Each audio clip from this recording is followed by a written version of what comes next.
कौर जी भगवान राम की लीला में दान में देते हैं। हम उनका तहे दिल से शुक्रिया अदा करते हैं। जो लीला में महासचिव भी हैं, हमारे पदाधिकारीगण हैं और दिल्ली हाई कोर्ट के बहुत ही काबिल और होनहार वकील हैं। उन्होंने 11,000 रुपए भगवान राम की लीला में दान में दिए। हम उनका तहे दिल से शुक्रिया अदा करते हैं। मंत्री जी महाराज, महाराज की जय हो। बहुत दिनों से प्रजाति कुशल सुनने में नहीं आई है। यदि कोई नया समाचार हो तो सुनाइए।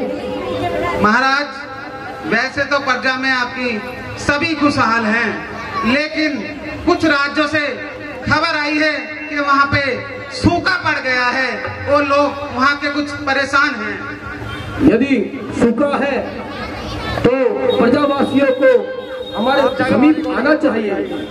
जी महाराज, सुना है वहाँ से कुछ गांव के लोग आपसे मिलने के लिए आ रहे हैं, जिन्हों के गांव में सूखा और वहाँ बड़ी ट्रेजेडी, फसलें वगैरह बर्बाद हो चुकी हैं।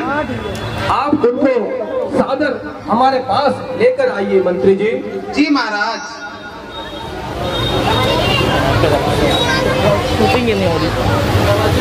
प्रजावासी हाजिर हो। दुहाई है महाराज की, दुहाई है। ये हाहाकार कैसा? शांति में व्याकुलता की पुकार कैसी? दुखी है कौन? देखो कौन यह फरियाद लाया है? कोई रोगी है या किसी दुख का सताया है?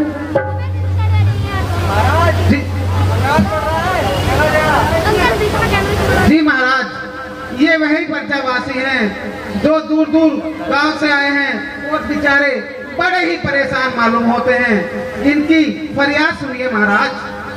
प्रजा, ये दीन प्रजा, आप किसी प्रकार मत घबराओ।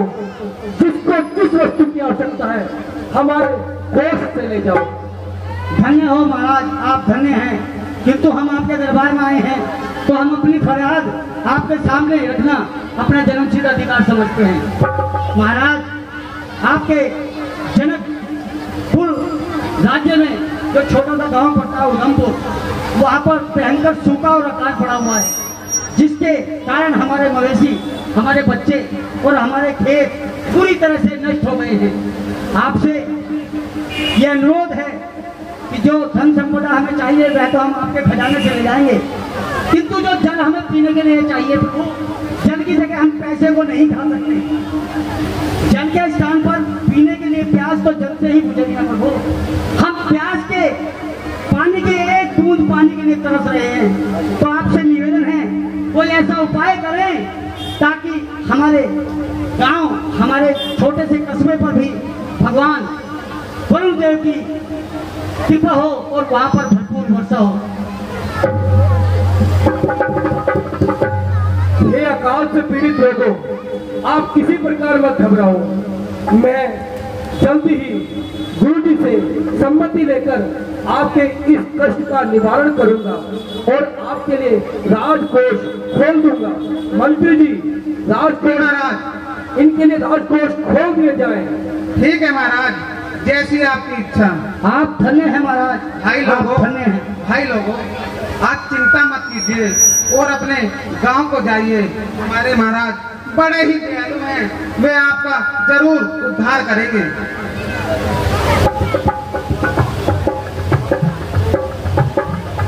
मंत्री जी। जी महाराज। शतानंद ऋषि जी के पास जाने का प्रबंध कीजिए। ठीक है महाराज।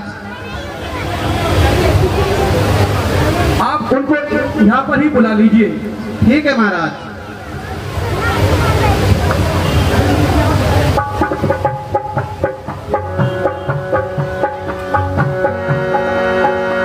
भरद्वाज सुन जाए होय विधाता राम, क्रूर सब जनक संताय जाय समुदाय। महाराज की जय हो। महाराज ऋषि सदानंद जी दरबार में पधार रहे हैं। गुरुवर के चरणों में जनक का प्रणाम स्वीकार हो। चिरंजीव रहो राजा। हे गुरुवर, हमारे राज्य में पड़ा हुआ है। कृपा करके मेरे गांव के जनों को, मेरे राज्य को इस भीषण कार्य से, इस भीषण समस्या से मुक्ति दिलाई प्रभु। तो ठीक है राजा, मैं पत्र देखकर अभी बताता हूँ। जी महाराज। इस वर्ष में ग्रह प्रतिकूल पड़े हुए हैं, अकाल पड़ने की पूर्ण संभावना है और इससे बचने का एक केवल ही उपाय है कि स्वयं ही हल बनवाएं और प्राणी सहित जाकर स्वयं अपने हाथों से चलाएं। लगन कहता है कि इस विधि से यह संकट अवश्य दूर होगा और विश्व होकर क्षण भरपूर होगा। जैसे आपकी आज्ञा गुरुदेव, जैसा आपने कहा मैं वैसा ही करूंगा।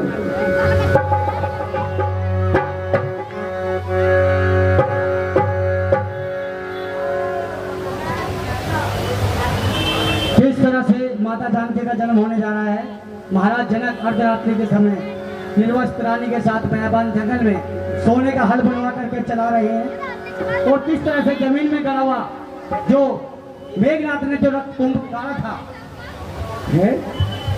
महारानी ये क्या है? देखते हैं। अरे महारानी ये तो कोई घड़ा है। देखते हैं इस घड़े में क्या है।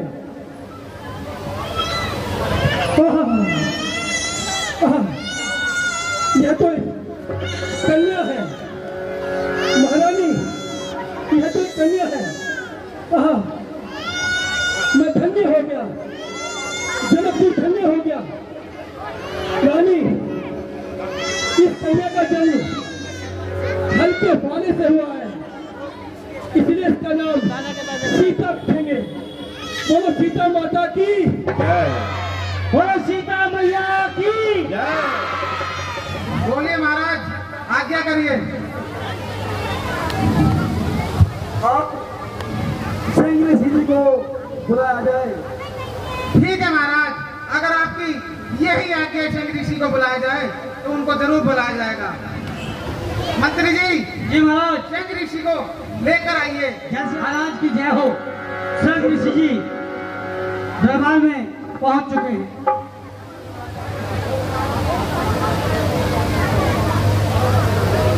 सिंह ऋषि जी के चरणों में दर्शक का प्रणाम। चिरंजीव रहो।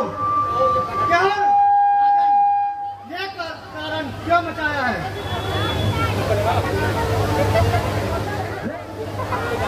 आप तो जानते हैं मेरे पास धन दौलत सभी कुछ है और मेरी पदास्त्रा आ चुकी है और मेरी मांग करने वाला कोई भी नहीं है।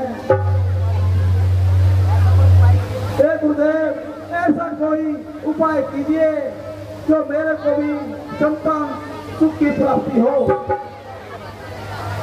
ठीक है राजन, चिंता की कोई बात नहीं। आप हवन की सामग्री मंगवाए और हवन मंडप सजवाए। ठीक है गुरुजी, सभी सामग्रियां आपके लिए उपस्थित हो जाएंगी। आप हवन की सामग्री तैयार कीजिए और हवन चालू कीजिए।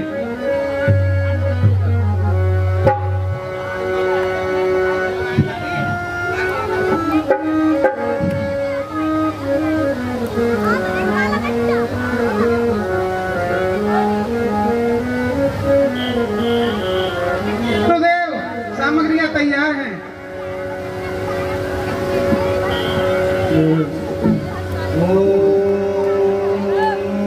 ओम अग्निदेवाय नमः।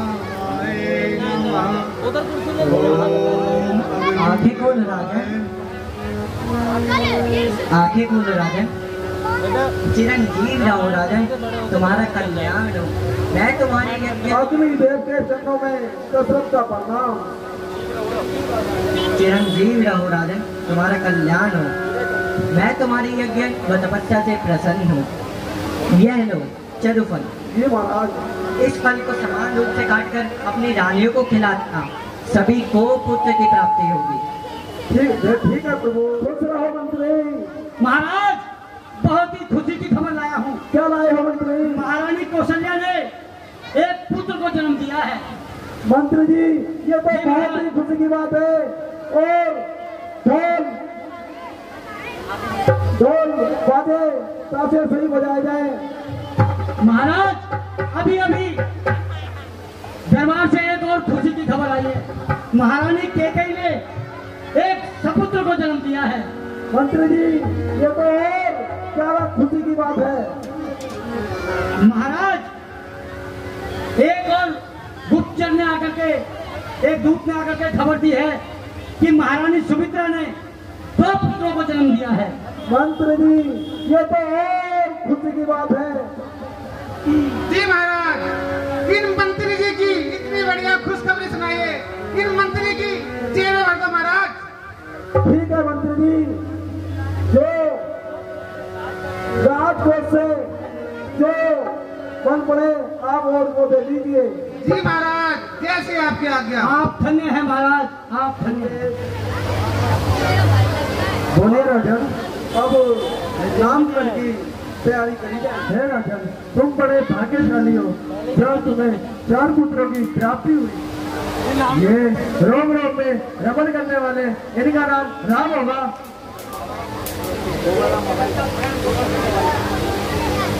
ये जगत का भरण पोषण करने वाले हैं, इसलिए इनका नाम भरत होगा।